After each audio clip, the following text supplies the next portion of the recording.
Folks, Black Star Network is here. Hold no punches! I'm real revolutionary right now. Black power. Support this man, Black Media. He makes sure that our stories are told. Thank you for being the voice of Black America, Roland. Stay black. I love y'all. All momentum we have now, we have to keep this going. The video looks phenomenal. See, this difference between Black Star Network and Black-owned media and something like CNN. You can't be Black-owned media and be scared. It's time to be smart. Bring your eyeballs home. You dig?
Today is Tuesday, December 19, 2023. Coming up on Roland Martin Unfiltered, streaming live on the Black Star Network. Donald Trump says immigrants are poisoning the blood of America. And this fool is leading in polls. We'll break that thing down. Also, on today's show, Rudy Giuliani, he keeps running his mouth. His ass gonna just keep getting sued. A second defamation lawsuit has been dropped against this idiot after losing the first one and hit with a $148 million bill. Also on today's show, why MAGA people are really stupid, especially those on Fox News.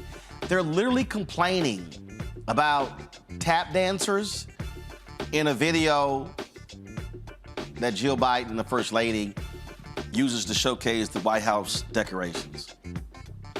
I told y'all these people are absolutely sick in the head. Also, we'll talk with the ProPublica reporter about Clarence Thomas, and all he does is just keep picking up rich checks. Man, a Supreme Court justice bought and paid for. Plus, Black-owned chocolate company in our marketplace segment. It's time to bring the funk on Roland Martin Unfiltered on the Black Star Network. Let's go. He's got whatever the biz, he's on it. Whatever it is, he's got the scoop, the fact, the find. And when it breaks, he's right on time and it's rolling.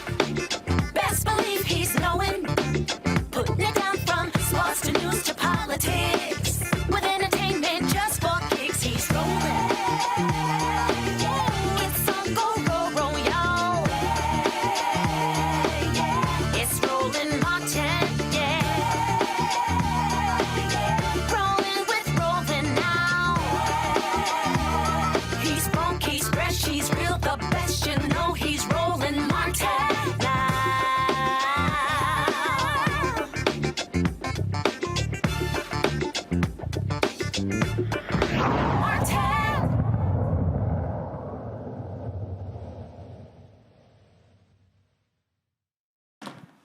I've told y'all many times that Donald Trump is a sick individual. So are the deplorables who actually follow him.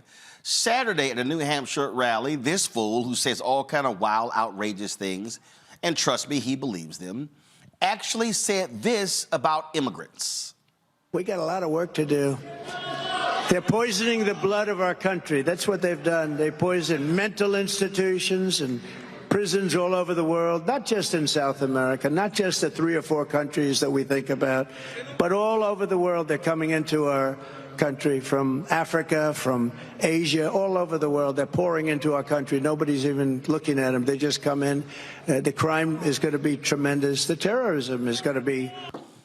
Now, I hope all of you African immigrants who support Donald Trump listen to what he said. Play it again. We got a lot of work to do. They're poisoning the blood of our country. That's what they've done. They poison mental institutions and prisons all over the world, not just in South America, not just the 3 or 4 countries that we think about, but all over the world. They're coming into our country from Africa, from Asia, all over the world. They're pouring into our country. Nobody's even looking at them. They just come in. The crime is going to be tremendous. The terrorism is going to be. That's who that idiot is. Now, today, Senate Minority Leader Mitch McConnell was asked about what Trump said. And, of course, this is the same Mitch McConnell who's married to an Asian American woman who was Trump's transportation secretary, Elaine Chao. Listen to this. Are you comfortable with your party's leading presidential candidate referring to illegal immigrants as people who are poisoning the blood of our country? Well, it strikes me that didn't bother him when he appointed Elaine Chao Secretary of Transportation. Are you comfortable with your party? So didn't bother him then. Now, again, you got these people who are running around, who are immigrant. People are sitting here talking about they're going to be supporting Donald Trump. You've got Politico had a story. I saw it how it said that Mexicans along the border, here it is right here, there are a lot of Mexican people looking forward to Trump over the issue of immigration. But this is what this man thinks about immigrants in this country. But let's be real clear here. Is what Donald Trump thinks about black and brown immigrants. He doesn't mind white immigrants, like his wife, or his first wife, or is he on his 5th or 6th? I can't remember. But his first wife and his current wife and his children are the children of immigrants. But they are white immigrants. He's a full-on white nationalist, white supremacist, and he's using the same language as Hitler, and he's doing it on purpose because he is speaking to his white Republican base. My panel, Dr. Mustafa Santiago Ali, former senior advisor for environmental justice at the EPA out of D.C., Joy Cheney, former executive director of the Washington Bureau of the National Urban League. She joins us right now out of D.C., Dr. Larry J. Walker, assistant professor, University of Central Florida. Glad to have all three of you here. Look, this is real clear, Larry, and you sit here and you hear this, and then you wonder why the Venezuelan immigrants in Florida, the Cuban immigrants in Florida, the Nicaraguan and Honduran immigrants that are all there in Florida still support this full-on white nationalist. Roland, I heard the comments the other day, and, it's funny, I was talking to a colleague today, obviously being in the state of Florida, and you talked about Texas. So we got to talk about how people believe in some of the immigrant groups you described, believe a proximity to whiteness will protect them. And that goes to the comments that Senator McConnell made about his wife. We also have to highlight that former President Trump has made several disparaging remarks about former Secretary Elaine Chao on a number of different occasions, and Senator McConnell didn't say anything about it. But I think that his rhetoric is dangerous. And as we, over the next several months, get closer to the election, it's going to be really important for people to go out to vote.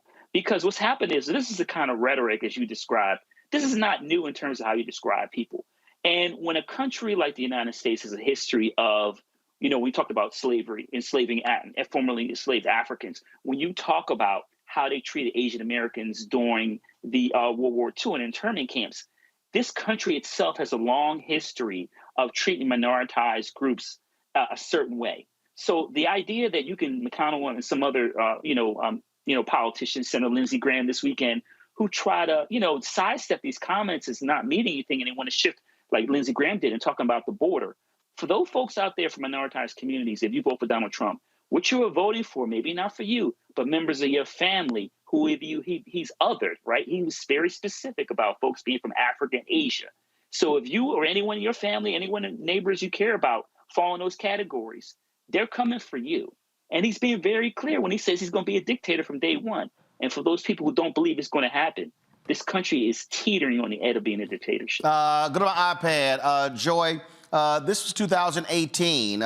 Norwegians reject Trump's immigration offer. This is what he actually said. He said he blasted what he calls shithole countries, immigrants from shithole countries from Africa, Haiti, and others, and said that he wishes that we could have more Norwegians. He wants white people. The Republican Party believes in the great they believe in the great replacement theory. They believe that white people are being replaced. They can't handle the fact that white people are not having babies. And so therefore they're like, yo, we got to bring in some more white people because these dark people, these brown people, these black people, they simply it's too many of them. That's right. To my Haitian brothers and sisters who are in Florida, in Orlando, where the good doctor's from, where I'm actually from, let me tell you, this man is laying out for you what he thinks of you. He's done it before. He's continuing to do it. He's not worthy of your vote, no matter what party you're in, race, creed, whatever. Donald Trump is an existential threat. And I would say everyone, including Republicans, there is no issue that we disagree with each other enough to vote for Donald Trump. He is an existential threat. We are, 30s Germany, right? Dealing with a problem, but not seeing it for what it is. We need to be very concerned about the rhetoric. It is racist, xenophobic, anti-Semitic, white nationalist. This is unacceptable. And let me tell you, for women out there, it's also, a lot of this is working part and parcel with a lot of sexism and a lot of misogyny as well. We are all under threat by this man.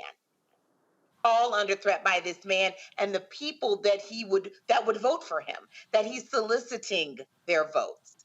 This is an existential threat. And if Mitch McConnell believed what he said today, it's not enough for him to be flippant, to say, well, he didn't feel that way when he appointed my wife. He needs to directly say this man is not worthy of the nomination of the Republican Party, and he is most certainly not worthy of my vote. Well, they're not going to say that because they want power. As simple as that. They're not going to say that. But the thing here, Mustafa, that people need to understand. People need to understand this. He's just saying things. No. He, as well as a lot of hardcore conservatives, they have a clear, concise plan. And they want to, he's already said, Muslim ban goes into effect day one. They're going to be rejecting all Muslims coming into this country. They're going to be targeting people of color. You hear what he said about African nations as well. And so people can sit here and play this game. Oh, I'm dissatisfied. I'm going to sit the election out. I just don't like what's going on. But what these people have planned pales in comparison to his first 4 years. And folk think, that's just hype. No, it's not hype. It's real. Yeah, and they're being very clear about it. And that's the part that is so disconcerting, is that so many folks continue to sit back and not take this stuff seriously. Anytime you have a person who has the opportunity to be the leader of the free world, who continues to weaponize race, that continues to otherism, folks, you have to understand what they're doing. They're laying the groundwork for these sweeping sets of actions that they've been clear about. It's not like that they've kept it silent. They've been very clear about the things that they want to do. So if we are not willing to fully engage in this, to call them out, not after the election, not a day before the election, but actually now, and also Republicans who say that they don't believe in this stuff, well, then you have to stand up. You have to make your voice heard, and you have to call this stuff out. So we all have a responsibility in this moment to not allow this type of stuff to move any further, because if you do, we've seen throughout history how it plays out. It was just talked about before about Nazism and some of the things that they were able to do to be able to justify many of the actions that they did. Of course, they were unjustifiable, but they used it as a part of their campaigning to be able to take people's rights away, and then to be able to actually take people's lives away. Folks, they can play around all they want to. I'm trying to tell you what they have planned. It's real, and so folks can, they can sit here and, poo-paw it. I'm telling you, that's the case. We come back. They love to brand everything. Woke, woke, woke. Everything is woke. Everything is, targeting the white folks. Y'all, they're even whining and complaining about a video from First Lady Jill Biden. Now, I'll discuss it next on Roll About Unfiltered on the Black Star Network. Hatred on the streets, a horrific scene, a white nationalist rally that descended into deadly violence. White people are losing their damn minds. An angry pro-Trump mob storms the U.S. Capitol. We're about to see the rise of what I call white minority resistance. We have seen white folks in this country who simply cannot tolerate black folks voting. I think what we're seeing is the inevitable result of violent denial. This is part of American history. Every time that people of color have made progress, whether real or symbolic, there has been what Carol Anderson at Emory University calls white rage as a backlash. This is the rise of the Proud Boys and the Boogaloo Boys. America, there's going to be more of this. Here's all the Proud Boys, Dave. This country is getting increasingly racist in its behaviors and its attitudes because of the fear of white people. The fear that they're taking our jobs, they're taking our resources, they're taking our women. This is white fear.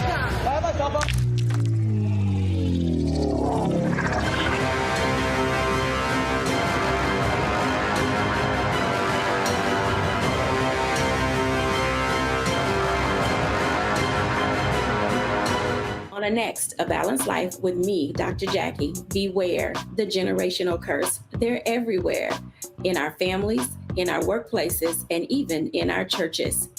It's like a minefield, identifying the curse and knowing what to do about it. When we're talking about generational patterns, oftentimes we get locked into those patterns because we don't want anyone to say, oh, you acting brand new, or you doing something different from how this is how we always did it. It's okay to do something different in order to get the results that you want to see in your life. That's next on A Balanced Life on Black Star Network. Hi, everybody. I'm Kim Coles. Hey, I'm Donnie Simpson. Yo, it's your man Deion Cole from Blackish, and you watch Roland Martin, Unfiltered.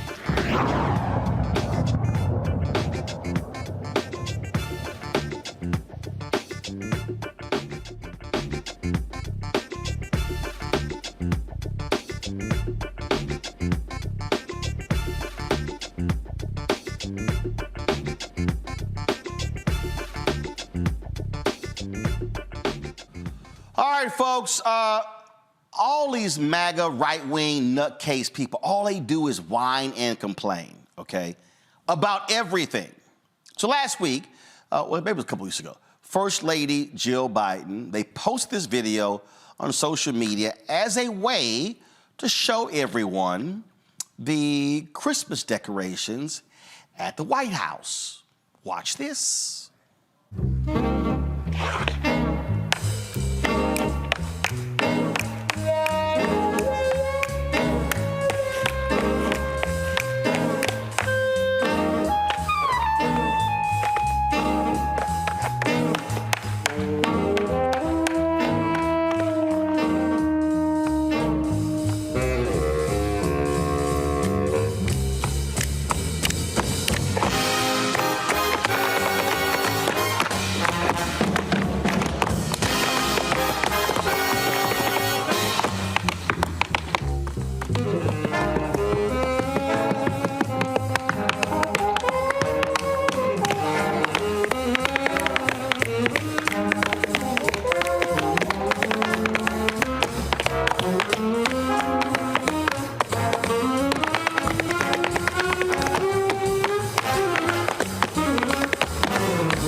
here they are dressed as characters from The Nutcracker, a very popular Christmas play. But oh my God, poor little Laura Ingraham, who's on Fox News, she was just aghast at this display of wokeism, and she was just beside herself after this video came out. So they're reaching out to the flag burners and the America haters. If you felt embarrassed and angry to see this type of woke nonsense at the White House during a time Christians have regarded as holy for 2,000 years or so, well, that's the point. They wanted to offend you. They did it on purpose because they think their supporters like that sort of thing, and they do. So none of this should surprise us at all. So they're reaching out to the flag burners and the America haters. Oh, I'm going to read for y'all some stuff. I mean, again, y'all, this is, I know y'all sitting here saying, you can't be serious. Yeah, I'm serious. Because if you want to understand just, again, how nutty these people are, this is from a Washington Post article. Let me pull it up here. Again, we're talking about, it's tap dancers. That's all it is. It's tap dancers. And so anything, this is Ingram, she also said, anything connected to the American tradition has to be reimagined and then remade through a far left lens. Wow, tap dancers. Because of the troops' take on the Russian Christmas classic, The Nutcracker, which is only performed all across the country. She said, quote, it's kind of a big middle finger to Christians in this country, I think, and frankly to all Americans, not just Christians. Okay. Newsmax host Eric Bolling called the routine replete with tasteless perversions and beyond woke. Former Donald Trump aide Stephen Miller lambasted its freakishness. The Federalist called the video an abomination and an attempt by the Bidens to slip radical Marxism into the country's Christmas celebrations. Tap dancers. These people are sick and demented. They are absolutely crazy. But you need to understand, they are literally talking to an audience that believes it. And I know somebody watching might say, you know, they may say, Mustafa, man, it's a video. But people need to understand propaganda, Mustafa. When you label anything woke, here they go, appeal to the flag burners, that is all by design.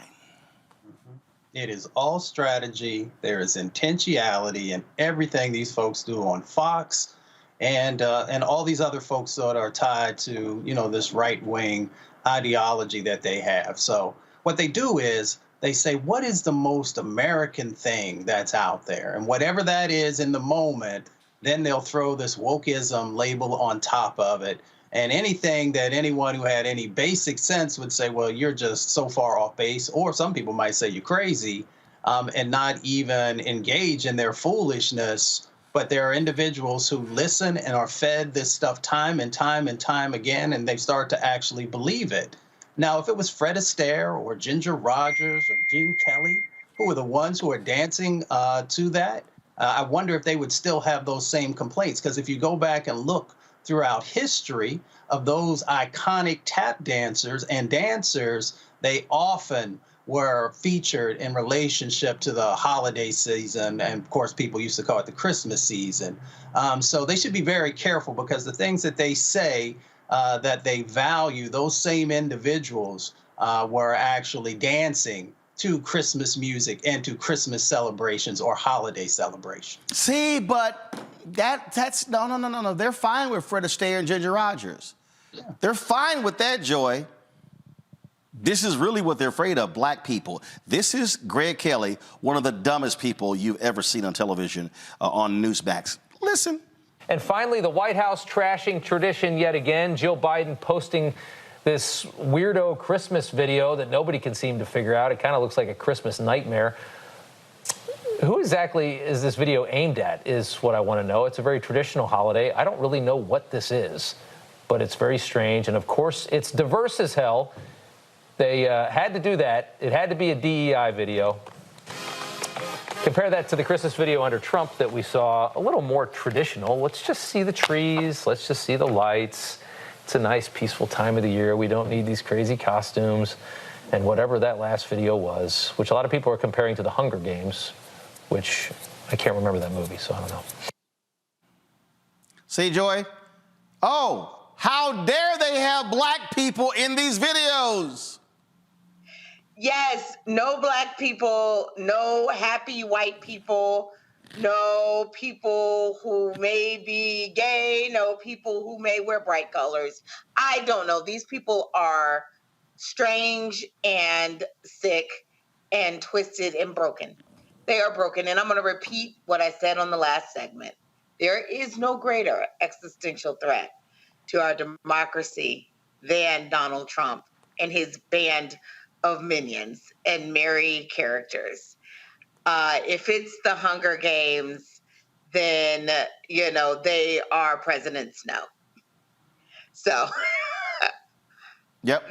There's just, let's move on. They're hacks. They're hacks. Well, and again, but the reason why, and I need people to understand, the reason why we can't ignore it, Larry, is because, again, what are they doing? What is the propaganda goals? What are they trying to achieve? It's literally attack. Now, remember, these are the same people who, it was tradition, and they were praising, Melania's Christmas. Larry, I remember the former friend of the First Lady saying this, but Melania had to say about Christmas. They say I'm complicit. I'm the same like him. I support him. I don't say enough. I don't do enough. No. Where I am, I'm working like my ass off. I know. Christmas stuff that, who gives a about Christmas stuff and decoration, but I need to do it, right? Yeah, but 100%. You have no choice. And then I do it. So they're praising the good old days when Melania didn't give an F about Christmas. Boy, those are what, I'm sure those good Christians really love to hear that, Larry. Listen, I need folks who are watching this to listen to me very carefully, because there's a connection between what Trump we talked about in a previous segment about the dehumanizing language, what you see propaganda-wise from Fox News and other outlets, and what they have planned if he gets elected president in 2025. And so when you hear some of the segments you played and some of the clips of comments people made in the op-ed and the article, it highlights what Trump wants to do from day one as it relates to anything that is not centered in whiteness. And for folks who hear this language and think it's not a big deal, it's not a problem, they're coming for you if you are deemed or anyone else you care about is considered to be different. You heard that recording from the former First Lady. Her and former President Trump don't care about holidays, Christmas, and they're certainly not religious people. So you can kick all that to the curb. But the bottom line is what they have prepared for everyone else is anything that's, once again, not centered in whiteness. So if you're Black, Asian American, LGBTQ plus community, etc., they're coming to strip all your rights and then make sure your life is miserable, and then would dare you to defy them, and then use the U.S. military, which former President Trump has already talked about from day one, to make sure that the United States has moved from a democracy to a dictatorship. And so all the hoopla over concerns over this video is just a reflection of what you will see that will be magnified by 100 in a year and a half, a little bit more a year from now, if we don't do anything about it. Ken, all I'm doing is I need people to understand what's at play here. Again, what you constantly hear is the attack on woke. That's Black people. The attack on DI. That's Black people. Why did I write my book, White Fear? how the browning of America is making white folks lose their minds. It's because they cannot handle the nation becoming a nation of minority people. Keep telling y'all this. Some of y'all just think this is no big deal. You're going to see this when it comes to public policy. All right, going to a break. We come back.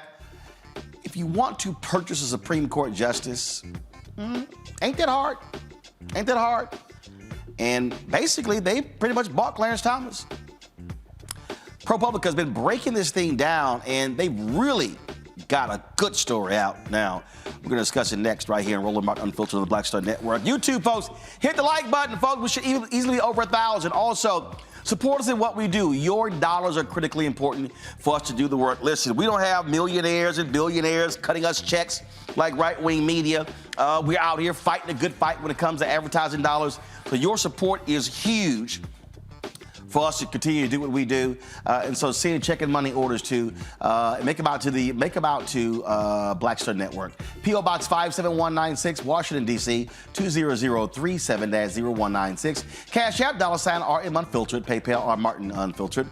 Venmo is RM Unfiltered. Zelle Roland at RolandSMartin.com. Roland at RolandMartinUnfiltered.com. Be sure to download the Black Star Network app. Apple phone, Android phone, Apple TV, Android TV, Roku, Amazon Fire TV, Xbox One, Samsung Smart TV. Be sure to get a copy of my book, White Fear, How the Browning of America is Making White Folks Lose Their Minds. Available at bookstores nationwide. Get the audio version on Audible. We'll be right back.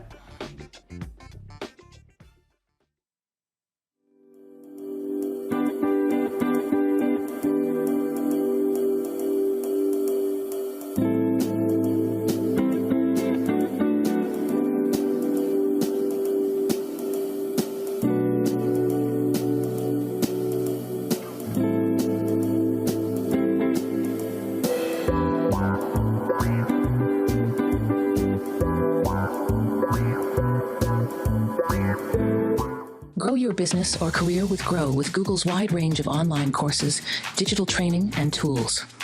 Gain in-demand job skills with flexible online training programs designed to put you on the fast track to jobs in high-growth fields. No experience is necessary. Learn at your own pace. Complete the online certificate program on your own terms. Stand out to employers, get on a path to in-demand jobs, and connect with top employers who are currently hiring. Take one professional career certificate program or all 6. Earn a Google Career Certificate to prepare for a job in a high-growth field like data analytics, project management, UX design, cybersecurity, and more. All professional career certificate programs must be completed by December 31st, 2024. Scan the QR code to complete the application. There are 1,000 scholarships available. Grow with Google and J. Hood and Associates. Be job ready and qualify for in-demand jobs. Hello, I'm Marissa Mitchell, a news anchor at Fox 5 DC. Hey, what's up? It's Tammy Roman, and you are watching Roland Martin Unfiltered.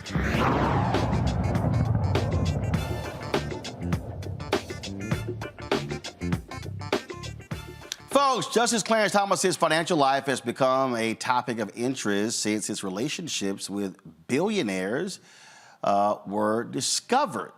The folks at ProPublica have been doing a fantastic job with their reporting. They have a new article out. It's called A Delicate Matter. Clarence Thomas's private complaints about money sparked fears he would resign. It is a deep dive into Thomas's financial history, from asking for a salary increase for Supreme Court justices to personal loans. Joshua Kaplan wrote the piece, along with several others with ProPublica. He joins us now from New York City. Joshua, glad to have you here. I mean,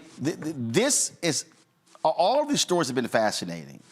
The reason I think this one is really fascinating is because you lay out Thomas going to Georgia to give a speech and writing back with a member of Congress where he actually complained about the salary of the Supreme Court justices. And this congressman essentially came back and said, we got to make sure that Clarence is comfy financially so he doesn't resign. Yeah, no, I mean, these documents we found give a really rare window into how Thomas was thinking about and talking about his finances in this really important period in his tenure. Kind of relatively early, he'd been on the court for about 10 years. And this was when his relationships with these wealthy benefactors were really starting to blossom. And yeah, I mean, that conversation with the congressman you mentioned, so he was flying back from, on the plane back from a conference. He happened to be sitting next to the congressman, and he told him Congress should give the Supreme Court justices a raise, or else one or more will resign soon, maybe even within a year. And the congressman, left that afraid that Thomas was about to step down. This is, I mean, what is crazy here is, and I don't understand why this is not even a bigger deal, because all of a sudden, I mean, let's just be clear. It's not like Clarence Thomas was friends with all of these conservative billionaires before he joined the Supreme Court. Yes, he was conservative. Yes, he served in the administration of President George H.W. Bush.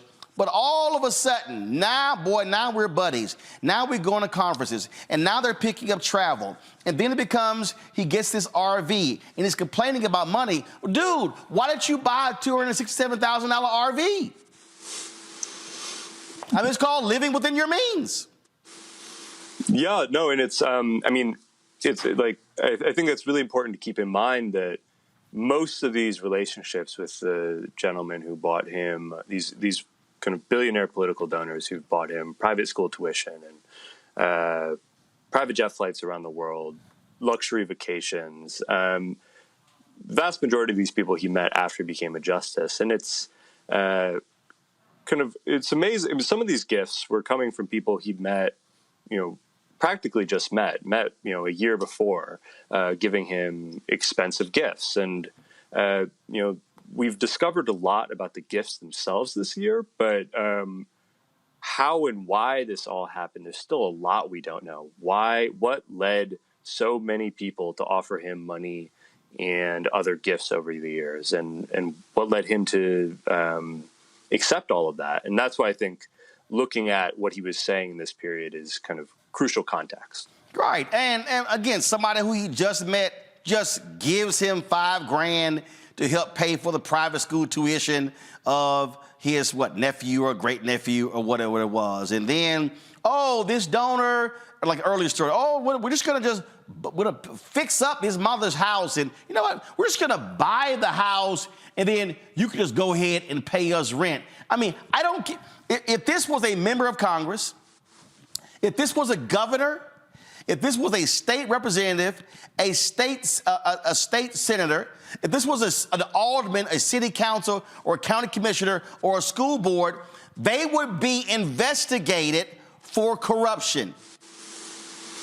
Yet this is the highest court on the land, and it's like, no, we self-govern, and no need to look into us. We can handle it ourselves. Yeah, I mean, it was... I didn't realize this really until we started digging into all of this, but the Supreme Court has, less oversight, less accountability mechanisms, and less rules about things like ethics than really any other part of the federal government. I mean, I don't think most Americans think of Congress as the paragon of ethics, but, most of these gifts that Thomas has accepted, even from a friend, a congressman would need explicit, formal pre-approval from an ethics committee. Gifts over $50 are banned for congresspeople, with some exceptions that have a process around that. But at the Supreme Court, there's basically no rules governing what gifts they can take. So we have rules for the executive branch. We have rules for the legislative branch, but there are no rules for the judicial branch. I'm sorry. There are rules for the judicial branch for all other federal judges except the Supreme Court. Yeah, and the Supreme Court, I mean, they just implemented the first set of ethics rules, I think last month for the first time in, the history of the country. They did not, however, create an enforcement mechanism for that. So what that actually is going to look like in practice very much remains to be seen. Wow, that is absolutely crazy. What else in your reporting caused you to go, man, what the hell? Ooh, that's a good question. I mean, it was like over the course of this year. I mean, I think the scope of it was amazing. We were talking millions of dollars in value, likely from a whole range of people, who were massive donors to conservative causes. And then there's also, something it's easy to forget is, relationships with political groups that, we did a story earlier this year about Thomas secretly going to Koch network donor events. Yes. And these, being flown there on a private jet and essentially being a fundraising draw at a dinner for top donors to the Koch network. And he kept that all secret. And we talked to even, lower court federal judges who said, if I did something like this as, less powerful judge, I'd have gotten a letter commencing a disciplinary proceeding.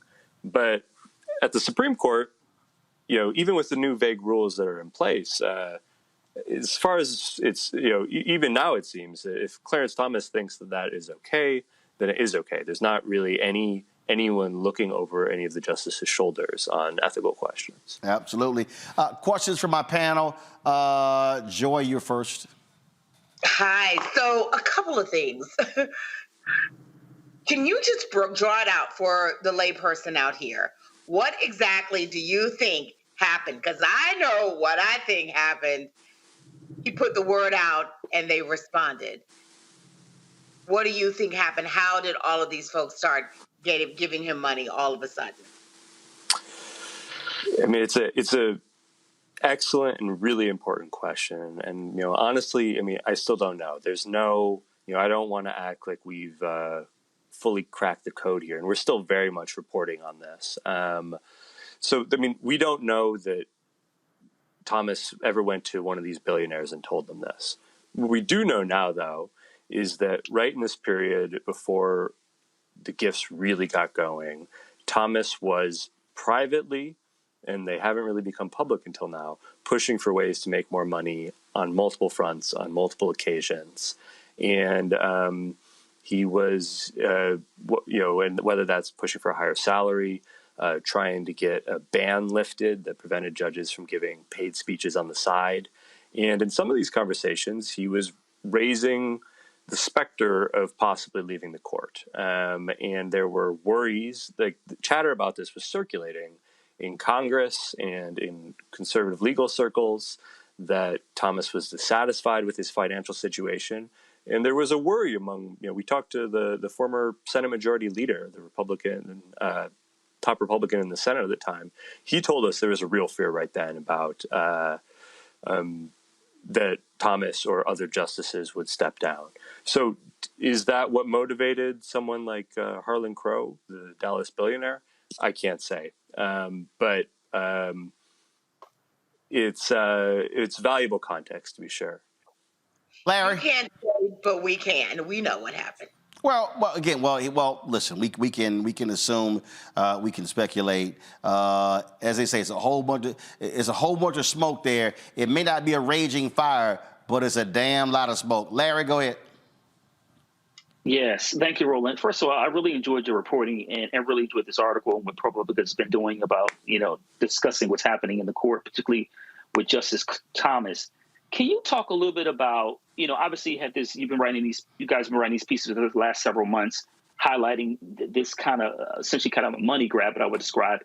But let's talk about what is what Clarence Thomas doing unique, or have you guys looked at not just current justices, but in the past? Has this been going part of an ongoing pattern that the American public has been missing in terms of justices and their relationship and how they've been funded, trips, et cetera, by wealthy donors?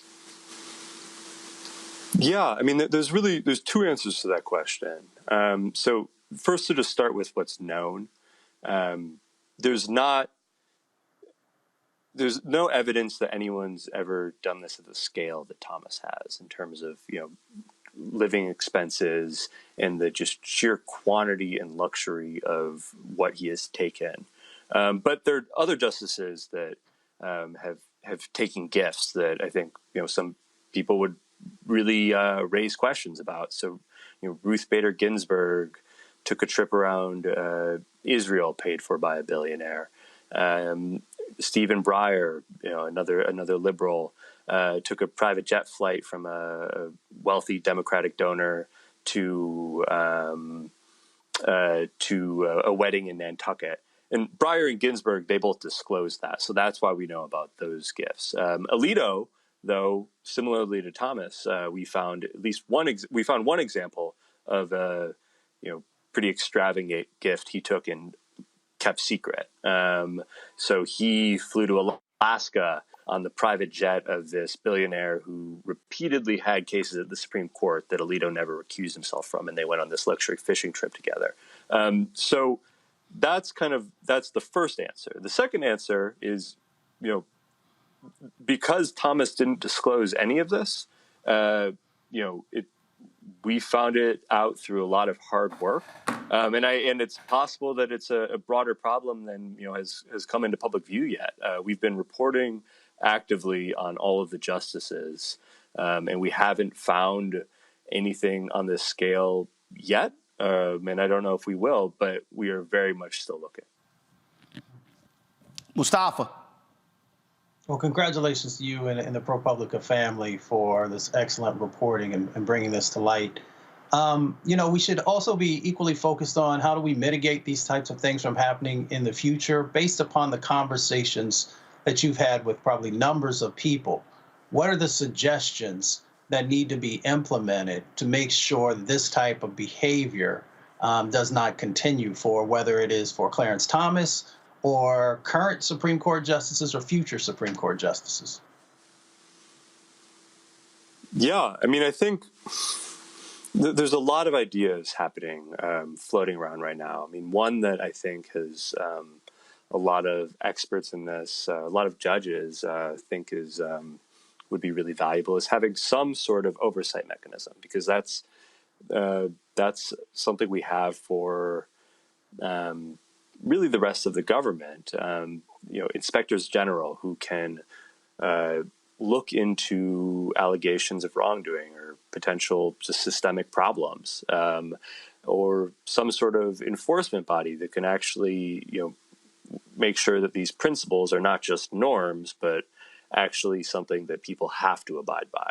And then there's also, stricter rules is something that gets talked about a lot.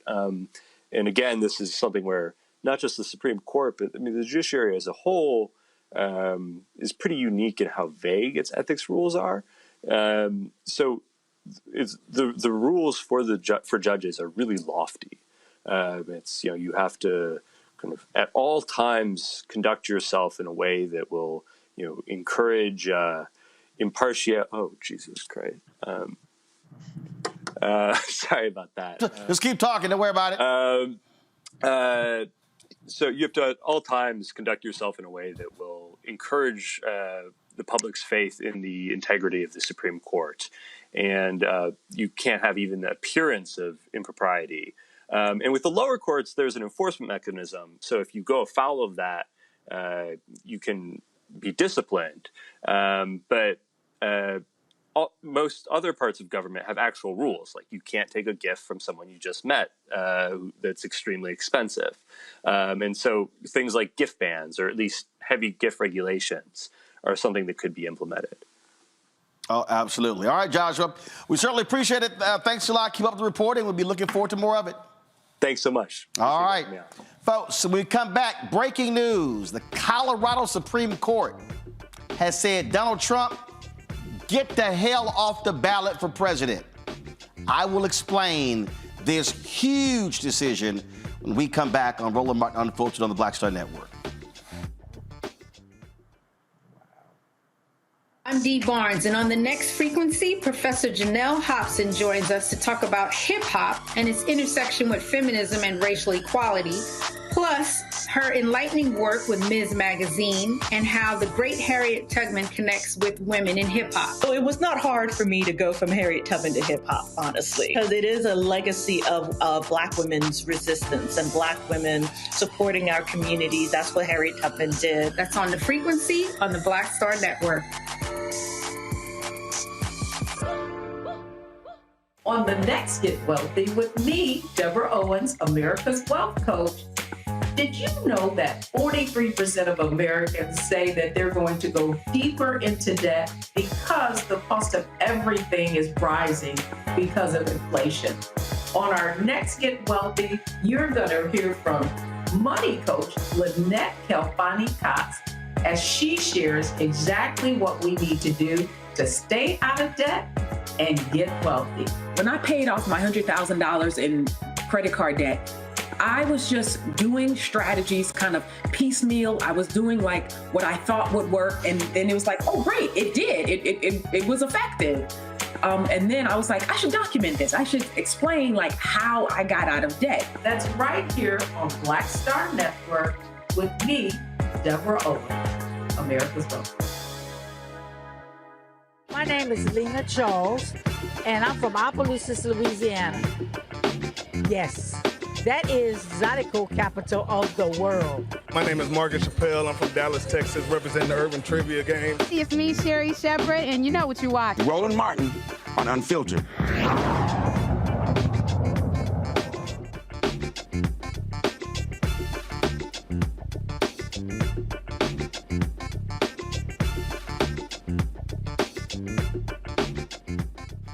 Folks, breaking news out of Colorado. The Colorado Supreme Court has ruled that the 14th Amendment, which says that an individual who is involved in an insurrection cannot run for public office, they said that applies to Donald Trump. This ruling just came down a few moments ago. And I'm going to read for you. Go to my iPad. It says right here, Anderson versus Griswold, Election Law 14th Amendment. In this appeal from a district court proceeding under the Colorado Election Code, the Supreme Court considers whether former President Donald J. Trump may appear on the Colorado Republican presidential primary ballot in 2024. A majority of the court holds that President Trump is disqualified from holding the office of president under Section 3 of the 14th Amendment to the United States Constitution. Because he is disqualified, it would be a wrongful act under the Election Code for the Colorado Secretary of State to list him as a candidate on the presidential primary ballot. The court stays its ruling until January 4th, 2024, subject to any further appellate proceedings. They state this knowing full well that Trump is going to appeal to the U.S. Supreme Court. As I said, this ruling just came down, folks, and it is very clear in terms of its impact. The right is losing their absolute minds because of this decision. They're already coming out, this left-leaning court, whatever. But the law is the law. And the law says, point blank, the law says, the 14th Amendment, in terms of what it says about an insurrection. And so this is the actual ruling itself. And so it goes on here.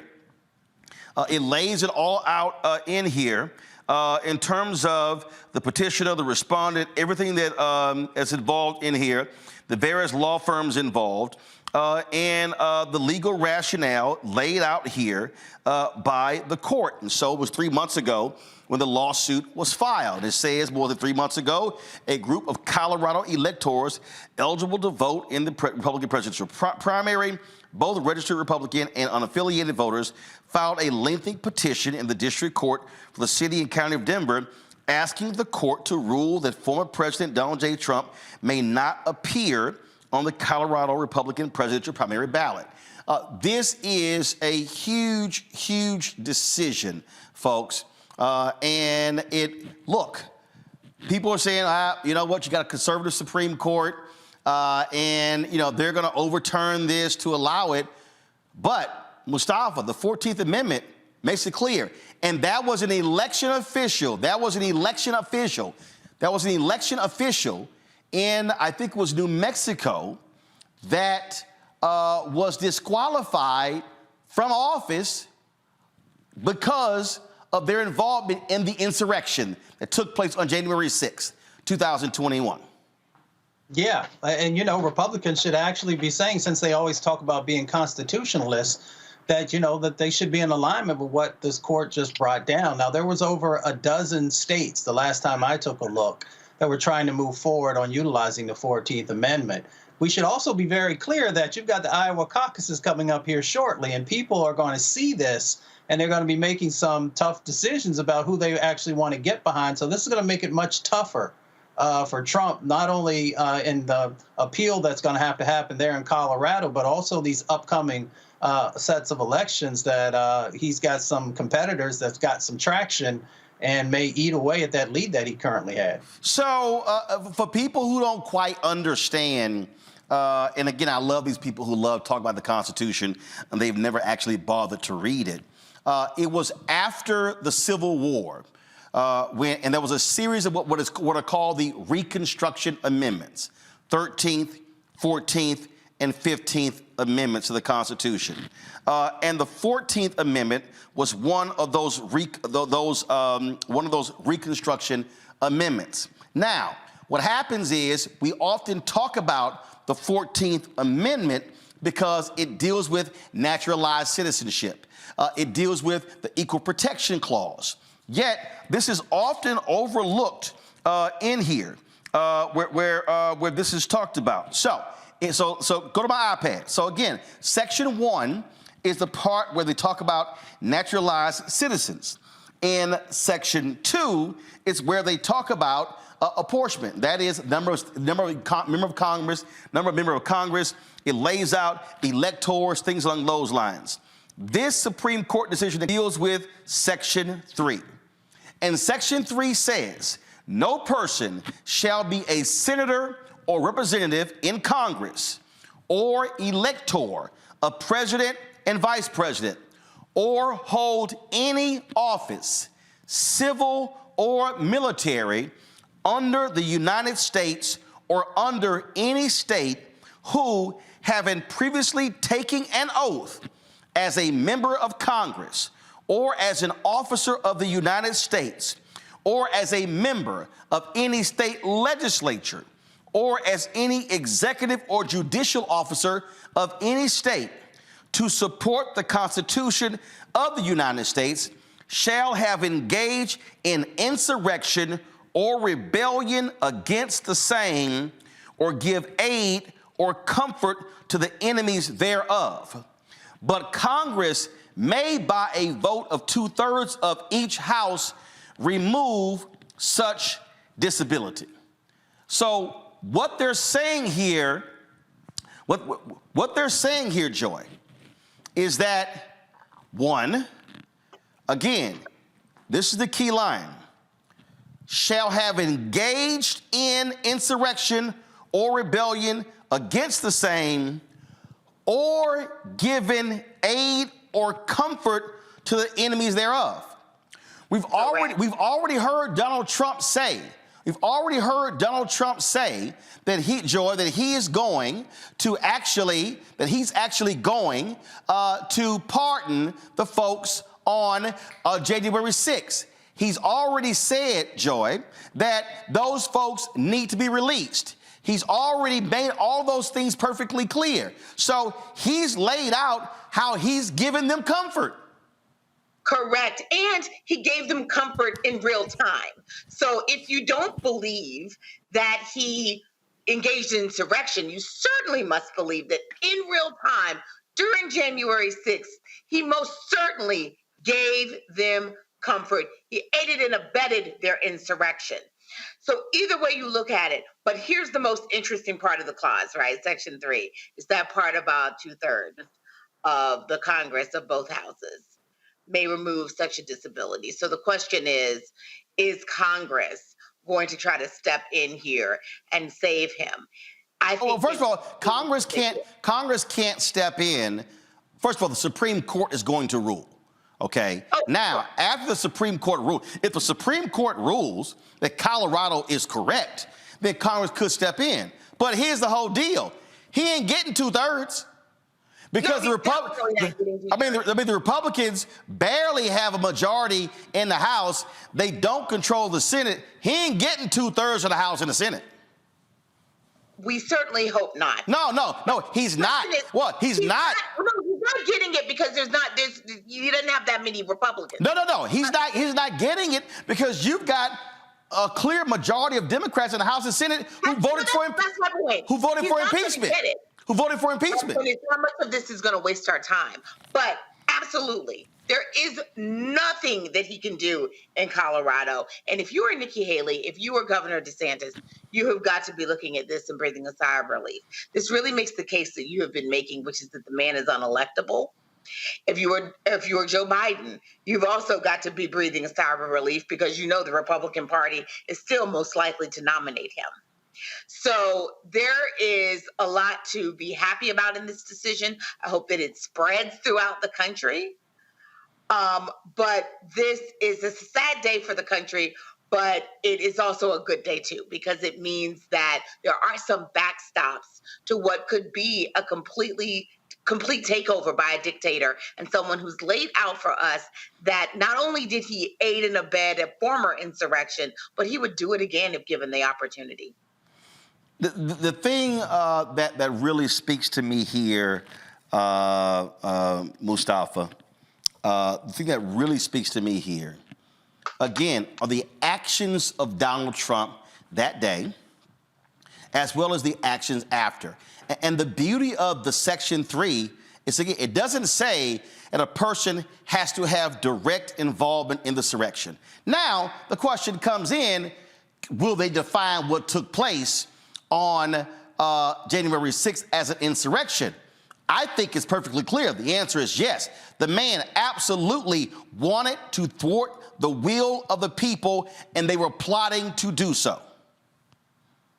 I mean, we would all agree that common sense doesn't always equate with legal sense. So when the court takes a look, a conservative-leaning court, then we know that it is an uphill battle and that they will look for every opportunity to continue to allow, the former president to continue on down the journey of the election. The other thing that if we're going to have real talk is that this is going to solidify some of his base. We think that this will erode them and this will make people have second thoughts. If you've been committed to Trumpism, if you've been committed to the way that 45 has moved forward, this is just going to once again pull you probably closer to him. So I don't want anyone to think that, now people are going to go running away from him. I doubt that that's the case. I would be quite surprised based upon the things that we've seen before. But again, the Constitution is supposed to be the law of the land. And for those who have continually said that they stand on the Constitution, right, something conservatives always say, if that's true, then you should understand that it is now time to move away from Donald Trump and to actually live up to the values that you continue to espouse to the rest of the country. Larry, I love how conservatives call themselves strict constructionists. And we look at the literal interpretation of the crafters of the Constitution. Well, it was real clear what Congress laid out in the Reconstruction Amendments. But the other thing is this here. This Supreme Court is already dealing with another issue tied to January 6th, and that is a particular statute dealing with the obstruction statute that prosecutors have used to charge folks on January 6th. Joyce Aline, she was talking to Preet Bharara, former U.S. attorney, about this on this podcast, where this actually came up. And so Supreme Court has a couple of huge decisions to make, both tied to January 6th, that was happening out of Colorado. In this case, listen to this. 4 charges against Trump involve this statute, and it carries the longest penalty of any of the charges. But let's just say, for the sake of argument, that this charge is somehow disallowed as to Trump or just unavailable. There are still 2 counts of conviction. So I think, the argument that we can have about 1512 is whether or not on its face it should reach this conduct. And I guess there are 2 choices. Either the Supreme Court finds that it does reach something, like an attempt to interfere with certification of the Electoral College, or they tell Congress, hey, you screwed up. You need to go write a better statute if you want to do this. It's interesting that Mr. Fisher's situation, it could be distinguished from Trump's. I mean, I suppose you can, and some of the January 6th defendants have made the argument, well, they didn't know that there was an electoral college certification going on. They just went and stormed the Capitol for whatever reason. And maybe you could try to distinguish that from a Trump who knew what the stakes were and in fact intended that official documents reflecting who the electors were going to be put into play in an effort to interfere with the certification vote. I just don't know that the court needs to go there to reach a result in this case. Larry, so this conservative court has a couple of major decisions to make. They do. Yeah, they do. And obviously, like you said, Roland, this came down in the last half an hour. And so I want to highlight a point you make all the time about elections having real importance. And we go back, if Donald Trump was elected in 2016, we would have a court that had a different composition. And maybe some of these questions relating to obviously we just talked about relating to January 6th, case in addition to this one, maybe our expectations would be a little bit different. But you're right. These are two monumental cases that are going to go, this is recent one we talked about today, likely to go before the Supreme Court. The other thing I want to make as it relates to this particular, Colorado Supreme Court decision is the Republican primary is March 5th. So they're really going to have to, with the holidays, they're really going to have a very busy schedule and have to make some tough decisions. And as we just talked about with Clarence Thomas and some of the other justices, they're under a microscope and people are watching them very carefully. And as we know, the court does pay attention to public opinion, but it will be interesting to see how they rule. And not only this case that just came down with Colorado Supreme Court, but also relating to this issue with January 6th in terms of what kind of protections former President Trump has. So it's going to be a very interesting first few months at the beginning of 2024. Well, but let's talk about this here, okay? Joy, the real question is, as a matter of fact, I'm going to do this here. I'm going to go to a break, and I'll come back and discuss this. Clarence Thomas, he's married to an insurrectionist. Should he recuse himself? We'll discuss that next on Roland Martin Unfiltered on the Black Star Network. Next on The Black Table with me, Greg Carr. We featured the brand new work of Professor Angie Porter, which, simply put, is a revolutionary reframing of the African experience in this country. It's the one legal article everyone, and I mean everyone, should read. Professor Porter and Dr. Valencia Watkins, our legal roundtable team, join us to explore the paper that I guarantee is going to prompt a major aha moment in our culture. You crystallize it by saying, who are we to other people? Who are African people to others? Governance is our thing. Who are we to each other? The structures we create for ourselves, how we order the universe as African people. That's next on The Black Table, here on the Black Star Network.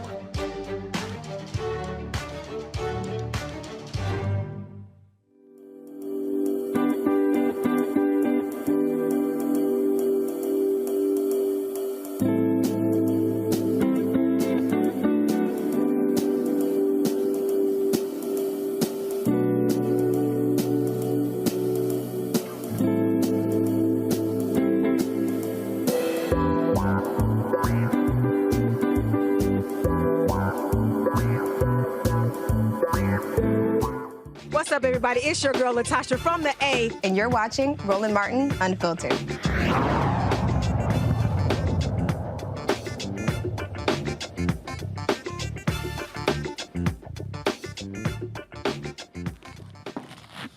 All right, folks, if you're watching on YouTube, hit that like button, y'all. Y'all taking too much time. We should not be. We should easily be over 1,000 by now. So y'all hit the doggone like button. We're talking about, of course, this breaking news out of Colorado, where the Colorado State Supreme Court has ruled, the majority, that Donald Trump violated the Section 3 of the 14th Amendment, and he should not be on the ballot for President of the United States there. They'll state their decision pending it going to the Supreme Court. And so now let's talk about that, Joy, because let's be real clear here. Clarence Thomas sleeps with an insurrectionist. Clarence Thomas is married to an insurrectionist. Clarence Thomas is married to Jenny Thomas. Jenny Thomas was texting Mark Meadows and others demanding that they overturn the election results. Here's the deal. Clarence Thomas should absolutely recuse himself from anything involving January 6th because his wife was one of them. That's correct. That's correct. And there's also real question about what Clarence Thomas himself knew about his wife's activities, which frankly, I'm sure the FBI has had to investigate. She has been deposed and brought in both by investigators as well as by the January 6th Commission.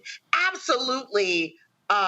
We have questions there. He should recuse himself. And if he were an ethical justice, which frankly, it is unlikely that he is, and I don't usually engage in hyperbole like this, but I don't think it is in this case. I think there are real questions about his ethical nature and his fitness to serve on the court.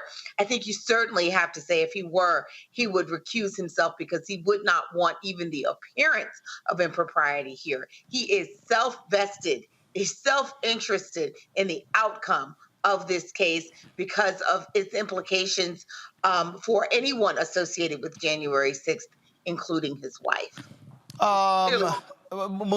Larry, she testified before the January 6th Special Committee. She said, I hate that, I wish those texts didn't exist. I was emotional. She was telling Mark Meadows to tell Trump to stand firm. She believed the election fraud. She believed the lies. She believed there were irregularities. Then she also tried to suggest that her husband is independent and stubborn. Go to my iPad. She insisted that she operates independently from Clarence Thomas. Quote, "It's laughable for anyone who knows my husband to think I could influence his jurisprudence. The man is independent and stubborn." We all know that's BS. Man, come on, bro. Your wife has been getting paid by conservative groups. This has been a part of the Clarence Thomas payoff. Man, give me a break. He should absolutely recuse himself. If he has any integrity or any credibility, any morals or values, he would recuse himself from this decision. He would, but we're not talking about anyone like Thurgood Marshall. Clarence Thomas has been using the Supreme Court as a piggy bank, and he's been cashing in. And listen, he and his wife, Jenny Thomas, are two peas in a pod. And you're right, Roland, for somebody who's been married a long time, without a doubt that they had a conversation about all the stuff she's been involved in. We know that, a number of funders have given money to her to kind of sidestep any scrutiny in terms of making sure they can certainly have, influence, Justice Thomas. But of course they had a conversation. And these are like-minded individuals. And if he had any, if he understood the importance of being a justice in the land's highest court, then he would recuse himself from at least two of the cases we've discussed this evening. But I doubt he does that. But it does bring a number of questions in terms of impropriety, in terms of all the money, millions of dollars, it sounds like, over the last several years. He's been able to, from trips, et cetera, paying off loans, the house of his mother's house, et cetera, his nephew's tuition, all these other things. So he's benefited financially from being on the court. And look, those individuals, those dark money organizations are expecting him to pay it forward. And these cases, along we saw what happened in reversal of Roe v. Wade, are some of the examples in terms of what those individuals are expecting to cash in. And see, here's what I love here, Mustafa. All of these conservatives, remember, they tried to get the Supreme Court to accept this legal theory that states are not bound by any courts, by the public. They can decide who wins elections and who the electors are on their own because they are elected. They wanted that state process to go forward. Well, here is a state Supreme Court making its determination. I guarantee you they ain't states' rights right now. be careful what you ask for, right?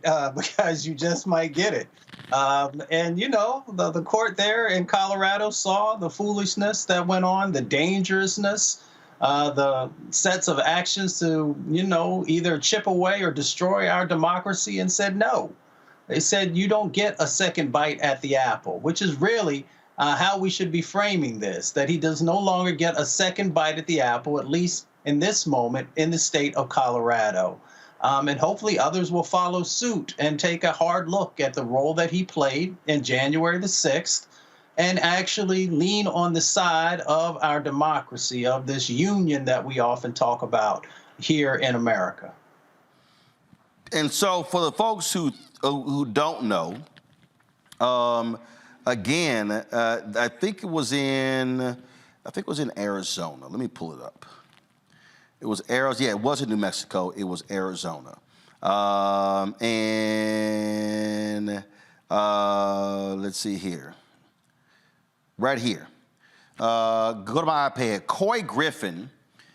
He was the first elected official since the Civil War banned from holding elected office.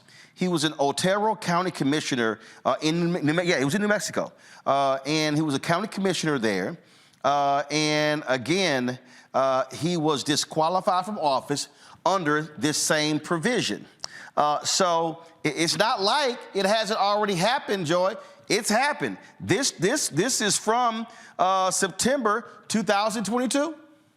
That's right. And it can no longer continue to be acceptable for people who are low men on the totem pole to be barred and be persecuted and be prosecuted, rather, and have the big fish, the person who called them to Washington, D.C., to stop the steal during a time when we were certifying the election.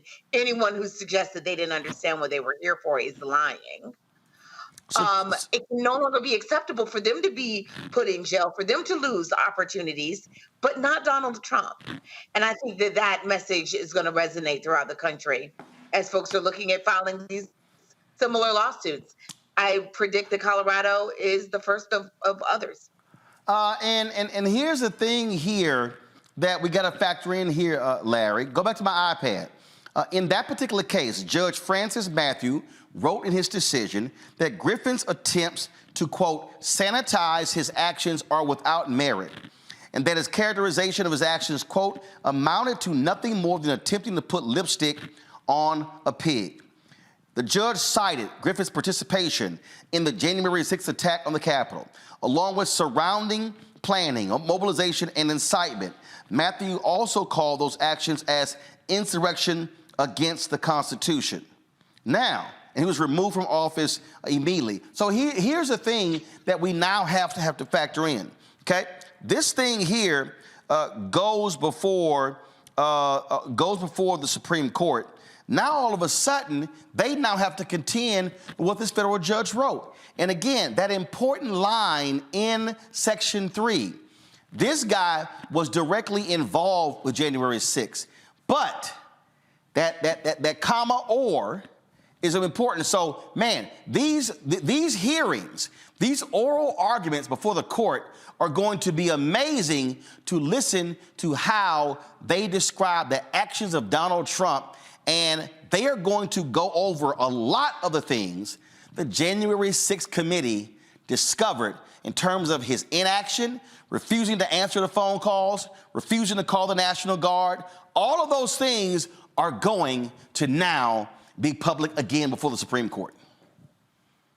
Yeah, everything you point out is a really important, Roland. And I think the other thing I want to add is that, you have to talk about the fake electors scheme.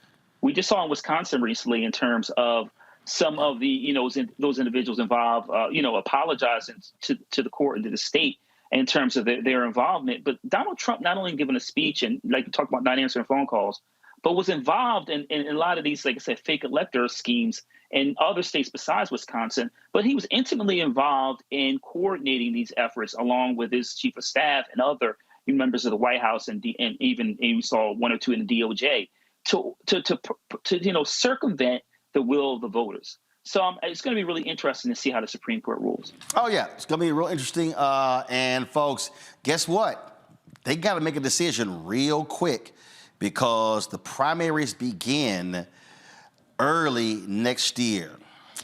If the Supreme Court thought they were going to have a chill Christmas and New Year's, no, y'all got to do some work. All right, y'all. Got to go to a break. We come back more on Roland Martin Unfiltered on the Black Star Network. All y'all YouTube people, I see all y'all commenting. How y'all ain't hitting the like button, okay? We should easily be at 2,000 likes right now. Real easy. How hard is to hit like? It ain't that hard. Just hit the doggone button, okay? Also, don't forget to support us in what we do. We are still less than 200,000 from our goal for 2023. So we would love for you to join our Bring the Funk fan club. Our goal is real simple, to get 20,000 of our fans on an annual basis to contribute, on average, $50 each. That's $4.19 a month, 13 cents a day. It allows for us to be able to pay for the studio, pay for the equipment. We've got 10 robotic cameras in our studio. We've got, of course, the office space here, the rent that we actually pay. Of course, we got our control room and our staff. We're on the road as well, all the things that we do. Again, to run the network, to run Black Star Network, that means this show, all the shows, producers, independent contractors, staff is $195,000 a month. Those costs are real. And so we are a Black-owned independent company. I don't have, again, millionaires and billionaires sending me checks. It doesn't happen. We have been able to survive because you have supported us in what we do.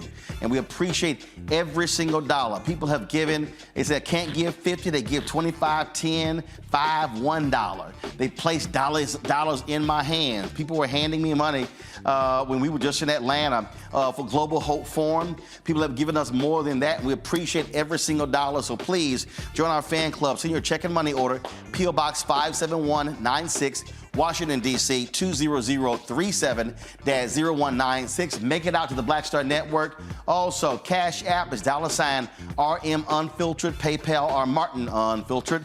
Venmo is RM Unfiltered. Zelle, Roland at RolandSMartin.com. Roland at RolandMartinUnfiltered.com. We'll be right back. Grow your business or career with Grow with Google's wide range of online courses, digital training, and tools. Gain in-demand job skills with flexible online training programs designed to put you on the fast track to jobs in high-growth fields. No experience is necessary. Learn at your own pace. Complete the online certificate program on your own terms. Stand out to employers, get on a path to in-demand jobs, and connect with top employers who are currently hiring. Take one professional career certificate program or all 6. Earn a Google Career Certificate to prepare for a job in a high-growth field like data analytics, project management, UX design, cybersecurity, and more. All professional career certificate programs must be completed by December 31st, 2024. Scan the QR code to complete the application. There are 1,000 scholarships available. Grow with Google and J. Hood and Associates. Be job ready and qualify for in-demand jobs. On the next, A Balanced Life with me, Dr. Jackie, beware the generational curse. They're everywhere, in our families, in our workplaces, and even in our churches. It's like a minefield, identifying the curse and knowing what to do about it. When we're talking about generational patterns, oftentimes we get locked into those patterns because we don't want anyone to say, oh, you acting brand new, or you doing something different from how this is how we always did it. It's okay to do something different in order to get the results that you want to see in your life. That's next on A Balanced Life on Black Star Network.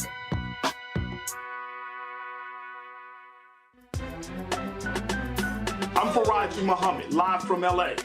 And this is The Culture. The Culture is a two-way conversation. You and me. We talk about the stories, politics, the good, the bad, and the downright ugly. So join our community every day at 3 p.m. Eastern and let your voice be heard. Hey, we're all in this together. So let's talk about it and see what kind of trouble we can get into. It's The Culture. Weekdays at 3, only on the Black Star Network. I'm Dee Barnes, and on the next frequency, Professor Janelle Hobson joins us to talk about hip-hop and its intersection with feminism and racial equality, plus her enlightening work with Ms. Magazine and how the great Harriet Tubman connects with women in hip hop. So it was not hard for me to go from Harriet Tubman to hip hop, honestly, because it is a legacy of Black women's resistance and Black women supporting our communities. That's what Harriet Tubman did. That's on The Frequency on the Black Star Network. Hi, I'm Jo Marie Payton, voice of Sugar Mama on Disney's Louder and Prouder Disney Plus, and I'm with Roland Martin on Unfiltered.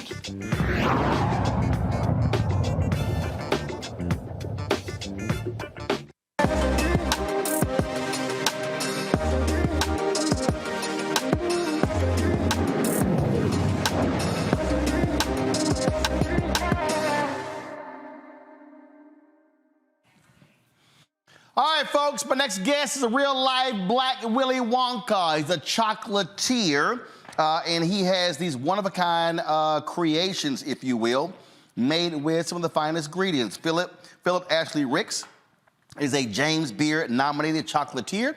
He developed chocolate collections that include unique handcrafted flavors like candied yams, baked mac and cheese, hot sauce, and red Kool-Aid this holiday season. Phillip Ashley Chocolates partnered with Campbell's to celebrate America's love of side dishes like green bean casserole and baked corn casserole. Phillip Ashley Ricks, the owner of Phillip Ashley Chocolate, joins me now from Memphis. All right, how did you put this stuff together? How? Well, first of all, thanks for having me. But no, just have a crazy imagination, finally using my education from college and when I went to study chemistry. But just always been fascinated with mixing things up and doing, kind of interesting things with food, even all the way back in my grandmother's kitchen, 5 years old, she let me mix up and do funky biscuits and all kinds of stuff. So it really came from her. And then I evolved over time, learned how to do some things, taught myself about chocolate, and I was always wanting to, really that Willy Wonka piece, creating that stick of gum. So the roast beef, the tomato soup, and the potatoes. And so just wanted to do that in real life. And so that's why, we do what we do. So explain that, because this right here is Phillip Ashley Chocolates Holiday Sides Collection, inspired by Campbell's. And then when I go in here, I've got these different colored chocolates. And so explain that. Yeah, so everything is handcrafted right here in Memphis, Tennessee. Campbell's approached me and said, hey, we want to come up with something interesting using our side dishes. And I said, well, let's infuse, your flavors and the profiles and even the soup like cream of mushroom and that sort of thing. In the green bean casserole, you include Campbell's cream of mushroom condensed soup. In the, cream of mushrooms, then let's see here. Everything bagel, mashed potatoes. I see the cheddar condensed soup caramel coated in a dark chocolate with everything bagel seasoning. Then I see here, let's see here, the apple, what is this here? And fennel stuffle. Yeah, gotcha. Stuffle. Apple and fennel stuffing. You utilize the cream of celery. Yes, yeah. So, again, I spent so many years and so much time just tasting food, tasting ingredients, learning about herbs, spices, et cetera, and really how to manipulate flavor. And that's what I've become an expert at. And so I can take things, break them down, still celebrating chocolate. Because at the end of the day, that's what it's about. It's about the chocolate. It's about celebrating the 70% of all cocoa coming out of West Africa, Cote d'Ivoire and Ghana, and really shining a light on that. But doing these fantastical things with chocolate that no one else is doing or able to do. And then at the end of the day, making it taste good. So let's talk about this. First of all, this is a wise color scheme, being black and gold.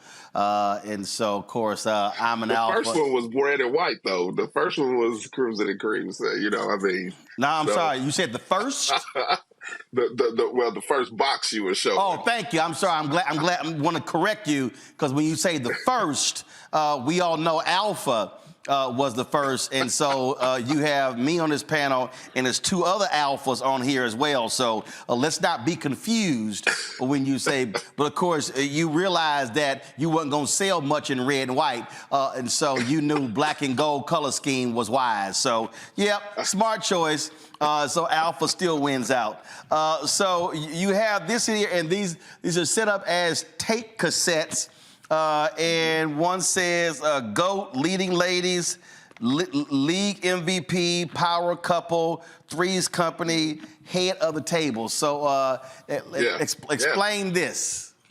So this is my my celebration and love of hip hop, and so I grew up making mixtapes, grew up making CDs, grew up, in the playlist, et cetera, et cetera. And so just all throughout life, I've always enjoyed music and, and sharing with my friends. And so when the 50th anniversary of hip hop came along, I had long been thinking about doing something that incorporated music. And that's really what we do with chocolate, tell stories. And so these are the stories of the people, the artists, the rappers, the producers, the fashion designers, et cetera, all throughout hip hop, past, present, and even some future that inspire me in their artistry. And it's like, okay, let me transform who they are, what their music is, and what they do in chocolate, and really just kind of taking inspiration and saying, well, how do we distill something that Jay-Z might put out in the atmosphere into a chocolate? Or, what would Cardi B's chocolate taste like? That sort of stuff. And it's just like reimagining things and saying, well, if this were to live in the real world as a flavor, this is what it is. But it's all about the music. Well, what would Cardi B chocolate taste like? It'd be spicy, lots of cussing. All right, let's bring the panel up here. And since Alpha's always rule supreme, so let me go ahead, Mustafa, you first. Go ahead with your question for this noob. All right. Well, congratulations, brother. I really appreciate it. Your product actually, it looks like artwork. It's amazing, how that looks. And you mentioned Africa, even though chocolate didn't start in Africa. I'm curious about how you make a decision about that key ingredient, which is so important for your product. Yeah. Again, I spend a lot of time daydreaming and imagining, the types of chocolates we make. And really, again, it starts with the story and the narrative. So what's the season? What's the purpose? Or who's the person, place, or thing that is serving as the inspiration? But yeah, it didn't start in Africa, but the core, like I said, a large part of the commercial cocoa is coming out of that region. And so, we do a lot of work out of there, but we work in all parts of the world. And so finding the best ingredients, being able to use those, celebrate them, turn them into beautiful pieces of chocolate, which my dad, who was a history teacher for 40 years and basketball coach, he's now our primary chocolate artist. So he's the man back here painting everything to the tunes of thousands of chocolates a day. Larry, another alpha. Yeah. Another alpha. That's right. As everyone said, congratulations on your success. And so I essentially have two questions for you. I think the first one is, I think it's really important. You talked about your chemistry background, and I think for those who are watching who have kids or nieces and nephews, can you expand on your chemistry background as it relates to fruit products? I think a lot of people don't understand that. And secondly, your marketing strategy, because like I say, you have a great, sounds like you have a great product. So can you talk about both those things? Yeah. And thanks again. From a chemistry standpoint, I was even as a kid, just remember loving to do science fairs and even was big into art growing up. And so from a chemistry standpoint, understanding the chemical makeup of food, how people taste, the zones of the palate, pH levels, acidity, all of those sort of things. In chocolate in particular is very formula driven. So the recipes are really more like formulas. And so understanding the metric system and how to do math in that way. And so it helped me a lot to translate from, making volcanoes that explode to creating caramels with sriracha and lime salt and that kind of thing. And so spend a lot of time translating that information and knowledge into what we do with food. And from a marketing standpoint, again, really being able to utilize the various touch points and media to tell our story. And we're, again, I'm a lover of storytellers, and this is how we narrate. We use chocolate as our ink, is what I always say. Chocolate is my love language, and that's really how I celebrate people and how we share what we do. And then so whether it's social media or coming on platforms like this, which we're totally grateful for, it allows us to amplify who we are, what we do. Everything's handcrafted. We use the very best ingredients, spend a lot of time sourcing fair trade. Even our cream, we check the husbandry of the cows, so a lot of time, effort, and work, even all the way down to the packaging that we design and how each piece really celebrates the artists like Basquiat or Warhol or, Jackson Pollock or any of these folks that, so I spent a lot of time studying all of these things to then translate it into pieces of edible art. Joy. Kids, if you are watching at home, this man is an expert. And I think that really you have to know your craft. But it's the marketplace. That's the segment. What is your market share of the international chocolate market? How are you encroaching on what is really a global market for chocolate? I'm curious if you've been embraced by Europe and other places. So yeah, we actually do really well in particularly the English-speaking countries. So the UK, Australia, believe it or not, even my production manager is Australian, and she found us via our operations and connections over there. And so and again, we're starting to do a good bit of work in West Africa, South Africa, the Emirates, and some other places, and we source out of China.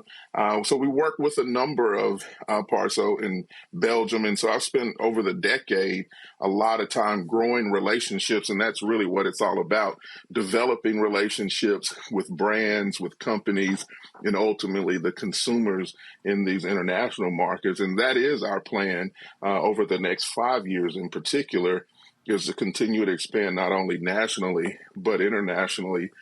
We have key markets that we're already targeting.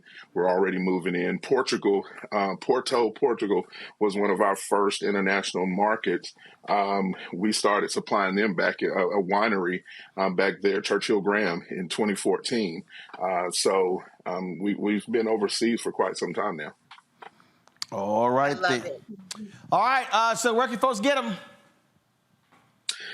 Phillip Ashley Chocolates, Phillip with 2 L's. You can follow us on Instagram at Phillip Ashley Chocolates and at Phillip Ashley. We ship all over. Holiday season is busy, but we've got a lot going on, and even going into next year where you'll be able to find us at some of your luxury retailers as well.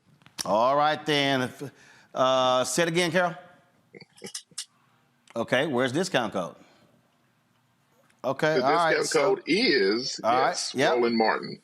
All right, so folks, use a discount code, Roland Martin. Go to the website, and you can actually get a discount on Phillip's Chocolates. Phillip, we appreciate it. Thanks a lot. Thank you. Cheers. All right, I'll tell Scott Bolden, I'll allow some Kappas on every now and then. Thank you. I appreciate it. Thanks so much. All right, Joy, Larry, Mustafa, I appreciate y'all being on today's show. Thank you so very much. Folks, hold tight 1 second. We come back. Hezekiah Walker and I chat about his influence on gospel music. That is next on the Black Star Network. Hatred on the streets, a horrific scene, a white nationalist rally that descended into deadly violence. White people are losing their damn minds. As an angry pro-Trump mob storms the U.S. Capitol, we've seen shooting. We're about to see the rise of what I call white minority resistance. We have seen white folks in this country who simply cannot tolerate black folks voting. I think what we're seeing is the inevitable result of violent denial. This is part of American history. Every time that people of color have made progress, whether real or symbolic, there has been what Carol Anderson at Emory University calls white rage as a backlash. This is the rise of the Proud Boys and the Boogaloo Boys. America, there's going to be more of this. Here's all the Proud Boys, guys. This country is getting increasingly racist in its behaviors and its attitudes because of the fear of white people. The fear that they're taking our jobs, they're taking our resources, they're taking our women. This is white fear.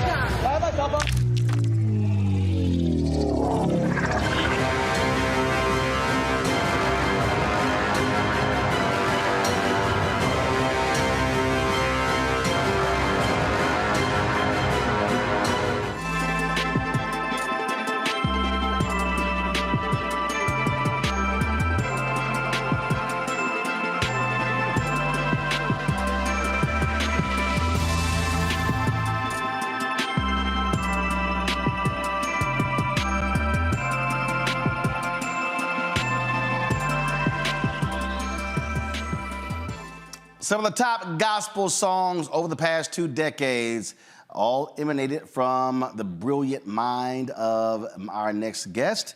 We recently sat down with Hezekiah Walker and talked about the importance of gospel music in his career, and when he hits that stage, what he is ready to deliver. Here's our conversation. Hezekiah, what's happening, man? What's going on, sir? It's been a while. It's been a minute. It's been a minute. What you been up to? Everything. Just doing what I do. So, in terms of, we say everything. So, what are you doing now that people will be surprised or shocked by? What you got going on? Is there something interesting happening overseas or something that people go, well, you know, we get ready to go to Africa. We're doing a live recording in Cape Town, South Africa. Really? So I'm excited. First time? First time doing the recording. It's not my first time going. Gotcha. Yeah. Gotcha. Why? Well, we've been going for the last 10 years. We set a church up over there. And so we've been going for the last 10, 12 years. And so I just think that, gospel music over in South Africa, they love the U.S. gospel. Mm-hmm. And they love the sound. I love the sound from South Africa. So we kind of infusing it together, putting it South Africa. Explain to the people who don't know. The praise and worship in South Africa, in Nigeria, in Ghana, we think we do praise and worship. Bruh, I was at a church in Ghana in 2008. Yes. That was crazy. They on a whole different level. They do praise and worship. Whole nother level. Well, I think the difference is, of course, it's authentic. Not that our worship is not authentic, but I think, because we basically sort of have everything at our feet. When I first went to South Africa, I met a group of people who did not have medical coverage, who did not have the means to even go to the doctor. And all they had was worship. And so they came to church worshiping, but they were worshiping because they needed something from God. And they wanted God to heal them because they didn't have the means to go to doctors. So I think sometimes when worship really truly comes from the heart, and it's not about the look, it's not about the fashion, it's not about the, who's singing. It's just about, it comes purely from the heart, because really what comes from the heart reaches the heart. And I found from being there, like they come there, worshiping from the heart. There was a young man who, when we did the offering, he didn't have any kind of means of money to give. He ripped 2 buttons off his jacket and gave 2 buttons. And that was his offering. I also think what has actually hurt us is that when you look at what took place during slavery, we were not allowed to express ourselves. Yes. And I think that that still sort of hinders us in terms of, no, shouldn't do that, or you're carrying on too much. Yes. As opposed to when I went to services there, we talk about allowing the Holy Spirit to move. Mm-hmm. They ain't tripping on the clock. They're not, like, I've seen some preachers, hey, it's time for me to preach. Time for you to preach. As opposed to allowing the service. I think probably one of the greatest things I ever saw, Kirby John Caldwell was not there that Sunday. It was one of their other pastors. It was Windsor Village United Methodist Church. And the praise and worship was so powerful that the preacher literally chose not to give a sermon. Wow. The entire 2.5 hours. Wow. Was praise and worship. And now he talked in between, but it wasn't like stop praise and worship, time for the sermon time. Right. He allowed the worship, the Holy Spirit to move. And I just personally believe that that I've seen a lot of preachers quench or just stop the Holy Spirit from moving and not let that moment, be in the moment and say, you know what? My sermon can wait because something else is happening. Exactly. And I think when we get to that point, I think that's when we will see a major display as we've seen in Africa. I think we'll see an authentic group of people coming and letting God have his way without quenching it and saying, okay, it should be in order. Because I grew up in a church where there was an order. Right. And if you didn't follow the order, then you was out of order.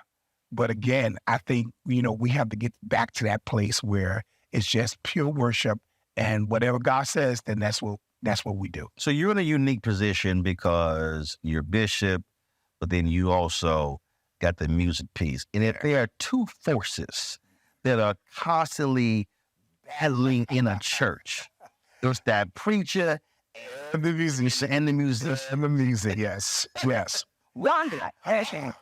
here's the reality. I don't care how great a preacher you are. You need that music. I mean, you can be the greatest preacher in the world, but you need that music. I think, again, trying to get both sides to understand that. The minstrel need the preacher, and the preacher need the minstrel. And I really believe that that's where I come in at to kind of help both sides come together. And as well as I know, when both sides lock, oh my God, it's a major experience. V. Michael McKay. Oh yeah.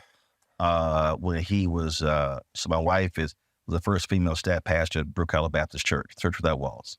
She was education ministry. Okay. And so when they were on Bingo, the original location, so she had these tapes, and V. Michael was so in sync with Pastor Ralph Douglas West. V. Michael would be literally writing songs as he was playing, and Pastor West would say the lyric. Pastor West, who could also sing, would say it as well, and it was sort of just like this, just back and forth, and it was just perfect. And you're right, when those two forces collide, good. That's right. Oh, it's something powerful. But when they collide for bad, it can be a disaster. It will be a disaster. And the worship will go down, the sermon will go down, the music will go down. But when they come together as one force, and when they collide, like you said, I think that it's powerful. And of course, because the enemy knows that, he will always keep friction between the minstrel and the preacher. Talk about this shift that we have seen take place during COVID. And I've said this many times. COVID was awful. It was miserable. It was hard to deal with. But if there was a silver lining during COVID, it forced a lot of Black churches to have to change. Yes. Many of them, they hated live streaming. They didn't want cameras, nothing. I had more preachers calling me Roland, you've been doing this, trying to figure out what cameras to buy, what switches to buy. And many of them realized that they were benefiting, that there were people who were visiting their church who weren't even in their states, who were even out of the country. And so COVID forced a lot of Black churches to have to catch up, as opposed to what we call that 15-year gap between Black churches and everybody else. I agree. I agree. We talk about this all the time. And, you know, even myself, it helped me to catch up. And although I'm in the music, you know, side of things as well, you know, I've always in my head, you know, my job was to preach to the community where my church is and to get the community to be involved in the church. And again, my mindset was there for years, but COVID helped me to understand that there will be people that can't get to where my church is, get to the community in which the church is located. And, you know, I've never even considered having members from other cities, from other countries. And tithers.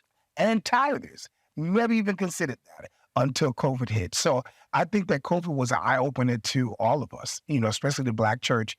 We needed to advance, and we needed to understand that there will be people that will be attracted to us outside of our city and want to be a part. And so we had to expand what we were doing. I think it's also because I think so many preachers were taught, fill the seats. Yes. I had this conversation with a lot of HBCU presidents, and a lot of HBCU alumni were saying, hey, well, we need to get people back to campus. And I remember I was talking to South Carolina State alumni. I said, no, you don't. Right. Many HBCUs have infrastructure issues. They don't have the dormitory capacity. I said, there are people who want to go to your school. They can't travel to South Carolina. That's right. I said, I said, how many alumni chapters do y'all have? They said like 39. I said, you could be creating your communal experience in your cities, but they still go to your school. And the president was like, brother, thank you for saying that. Because they were so fixated on buildings when he was saying, no, we can actually grow the university and not even step foot on the campus. And I think that's when you're so trained to, I got to see people, I got to see them sitting in the pews without realizing that they're out there and they're giving, they're tithing, they're involving, it's reaching them in a totally different way. It blew my mind when I looked at the numbers that I have online as opposed to what's actually in the church. And it's like, you know, you have double or triple the numbers online than you do in church. Right. And so it's like, and if your mission is to spread the gospel, it's supposed to be our mission, right? Yeah. I think, you know, sometimes God have to really push us in deep water. Sometimes we can get stuck where we are. And sometimes God's like, I need to move the church along. So, you know, I'm going to have to do something to move you along. And I really believe that that's what COVID did for us. Speaking of moving along, when you look at this tour, the 17th annual McDonald's tour, and then when you look at the roster of artists and you look at new sounds, different sounds, you know, not traditional sounds, what does that say to you about the next phase or the next decade or 2 decades of gospel music? I believe that it's moving in the right direction, really. You know, as I look at all of the artists that's on, I think each of us bring a different element. And I think that the message of gospel needs to get out, that it's broader than what most people think. You know, we have all different types of music as it, you know, relates to gospel music. And I think that this is what this tour is going to bring to the table. Like, this is what gospel really is. You have your traditional, your contempt, you know, you have, you know, your urban contempt. Well, a couple of artists were talking about Brie Babineau. She said, "I'm neo soul," right? And you don't hear people using that phrase exactly with gospel. Her deal was, but this is what I listened to growing up. And exactly, this is what informed my musical taste. And that's what it is. And I think that if we don't bring it to the table, people won't see that. People won't understand. You know, most times when you think of gospel music, you know, on the secular mindset, it's always back in the day in the 60s or, you know, the 50s. But again, I think that we are bringing some to the table that have not been done. And so we're moving forward just to see, you know, the multi-gospel artists that's on the tour now. It really puts a smile on my face. And I'm thinking about the contemporaries and the urban contempt. And, back in the day, I was considered contempt, but now I'm considered tradition. Right. And it was like, so, but it's like, right. Hey, so you go from being edgy, all that satin, old school. Right. Let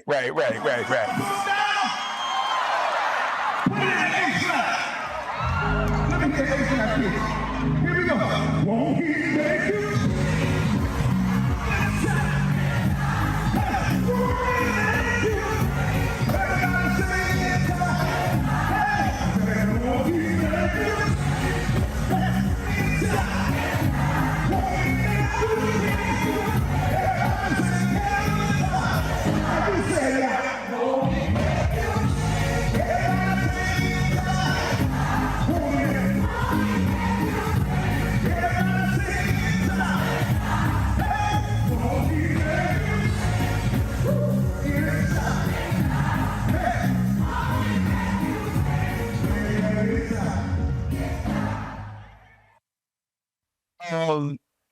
I've asked many secular artists this. I've asked comedians this.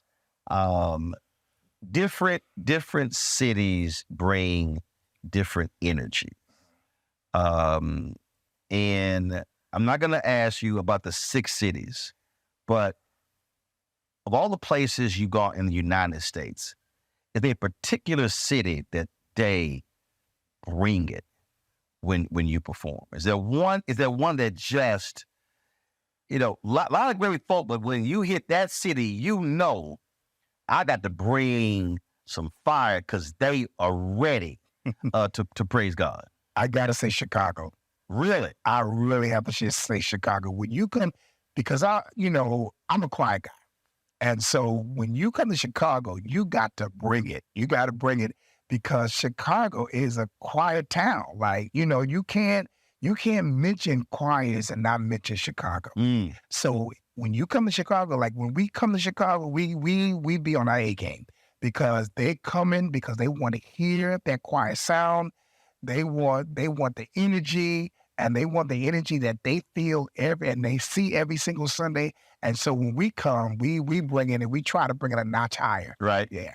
So have there been times when they were like, "But,"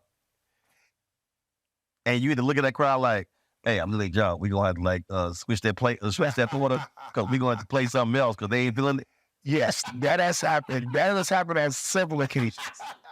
But then you know what? You have to know where you're going, right? And then you have to know what songs to pull out, And so do you adjust that depending upon the city and where? Really? So now this is what I do. I don't ever stay in the dressing room. Some artists stay in the dressing room until it's time for them to sing or to perform. What I like to do, I like to go inside of the crowd while I'm behind the stage, and I'm feeling the room. Yep. Feeling what the crowd wants. Because a lot of times it's almost like preaching, pastoring. Sometimes I prepare a sermon, but then I have to switch it when I sense the room that the room needs something. That's how I give speeches. Like literally, I don't write speeches. Wow. I wrote one speech, never read from it, but literally, I don't write the title. I don't have any notes, but that's exactly what happens. You have to read the room. I sit in a sense the people. And room to me, right? Told discernment, and I've given speeches, and the host would say, "How did you know we were dealing with that problem?" I'm like, "I didn't know. He knew. I didn't know." But absolutely, and you feel it. I remember I spoke to, it was the New York Black and Puerto Rican Caucus in Albany. Doc, and I'm sitting there, and they coming up to me and they're like, "Miss Whitney, anything?" No. And they were like, "Are you okay?" I'm like, "Fine." But it was like, I felt it, and I was like, I need to get to that mic. It was, and I'm talking about, I was like, I didn't want to talk to nobody. I didn't eat anything. And I was like, but when I get to them, I got something to say to these people. And man, went up there. And so the next year, Bakari Sellers spoke. He called me. He was like, "Say, bro, what did you talk about last year?" He's like, "Because I was speaking this year." Right. They still talking about what you talked about. I said, "Well, that's part of my job. I want to make it hard on that next person speaking." That's right. That's what you do. That's exactly what you do. And I think the key to my success is deserting the room. discerning what the people want, and then knowing what to do when you get on stage. And a lot of times we kind of rehearse our set, but sometimes the set, the atmosphere or the room, all the people is not calling for what you set out to put. So, and I think the worst thing in the world, if you are, and again, whether you're a speaker, whether you are a musician, whether you're a singer, is, or even a DJ. Like I hate when DJs do. That's true. And they trying to DJ, they got a blast to play the wrong song. They play the wrong song, right? We read it. What you're doing, right? And you have to be willing to read that room and make that switch. And a lot of people don't like that. They're like, no, I'm gonna do it this way. And it's like, well, and the artist's gonna let you know we ain't feeling what you give it out. It's true. So true. And if you don't read the room and if you don't discern the room, you can really fall on your face. And, but I think it's important to read the room and to kind of know the atmosphere. Right. And then you can kind of put the songs out. And I think, if most people would do that, I think we have better concerts. You've done stuff written for other performers with other people. Who would you say, it's not putting you on the spot, but it sort of is, but it was just unbelievably magic when y'all got together either to write it or produce it or even do it live? That out of all the different people, it was just, even today, you go, wow, that was crazy. I wrote a song back in the 80s called I'll Make It. And I've always wanted to do that song with John P. Key. And we finally did it. Really? And it's like every time I hear it, and every time we get together and we do it on stage, it's just like, this is it. Wow. So, what about it? I think actually when I wrote the song, and after the song came out, and after I got accustomed to hearing John's voice, in my head, I was like, this is really a song for him, And at the time I wrote the song, I didn't even know who he was, Wow. Yeah, so I didn't know John at the time. But then, after I heard his voice, I was like, that voice needed to be on that song. And so I always wanted to sing with them. And so after a few years, we re-recorded it and I called him. I said, John, I want you to do I'll Make It with me. He said, what? He said, okay, cool, we gonna do it. And we did it. And it's like, even now when I play it, listen to it, I'll be like, this is it. And then if we ever together, and we did it a few years ago in Richmond together, it was like the crowd went crazy. Yeah. So I would have to say John Key. I think there's some, what always amazes me is when, and I know this is hard for being an artist, that you're still putting new music out. You still want to express creativity and still want to stretch. But there are just some songs that they hit folk in a certain way that they're like, look, you can go and sing the rest of that stuff if you want to, but I need to hear this. And when you were talking about that, and I was on Instagram Live and I was just killing Show Up. And Johnny, because I never met him as well. And he hits me, he said, are you serious? I was like, John, you don't understand. I said, bruh, you put out all the other stuff. But that song, and you're right, that choir, and the repetition, the hit is a whole different thing. And we've since become friends. When he did with the song during COVID, it was the go-go infused song. He sent it to me beforehand, and I was just like, just killing it. But it's just some songs that look.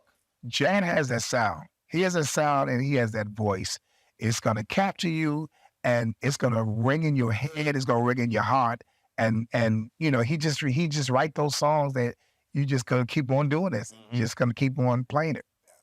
When you think back to just all the different songs that you've done, and it's always interesting when I ask this question, because most artists will say something that most people do not agree with. Mm-hmm. What is is it a song or an album that you're like, that's it for me, that you've done? I would have to say my Live in Toronto album. That live project in Toronto still rings in my heart and my mind. the songs like Clean Inside, that song still, everyone, after 30 years, we're coming up on 30 years of doing that live album. And that song still is a favorite of everybody. So I would have to say that. Also, I also have to say the live at Radio City Music Hall. When we did that, we did the song I Need You to Survive. Mm-hmm. And we did that song basically for 9/11. And so that's another song that really, really, I have to say that that's one of the songs that I kind of go back to.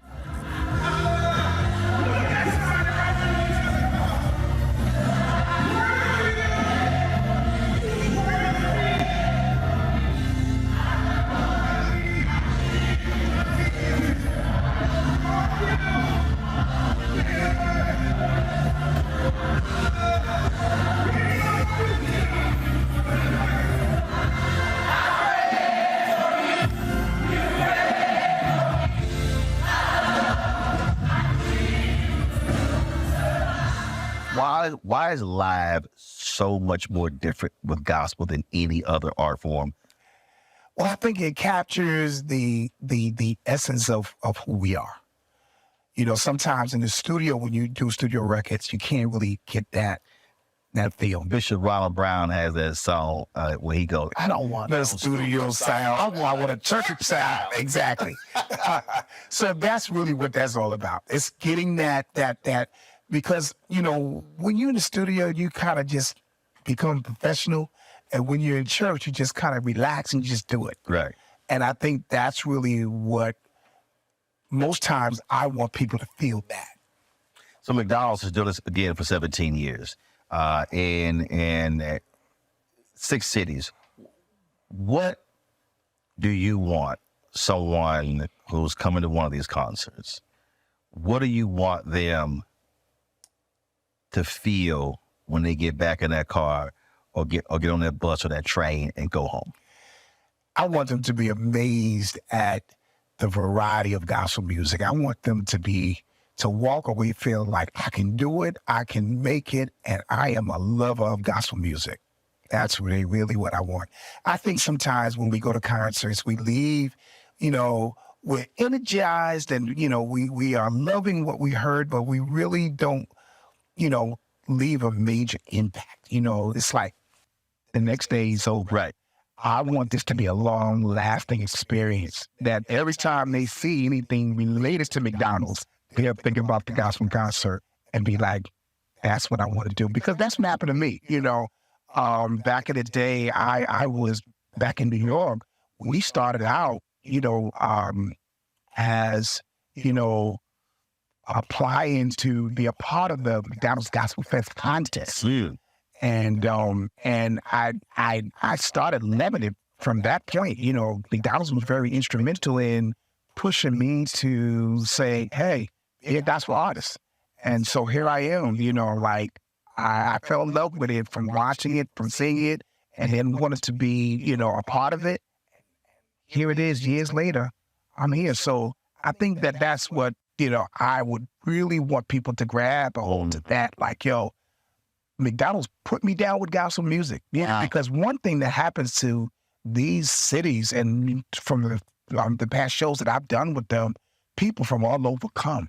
And some of them come and don't know what to expect, you know, and when they leave, they be like, wow, this is what gospel music is? We're like, yes, we've been trying to tell you this all along. And now you know. And now you know.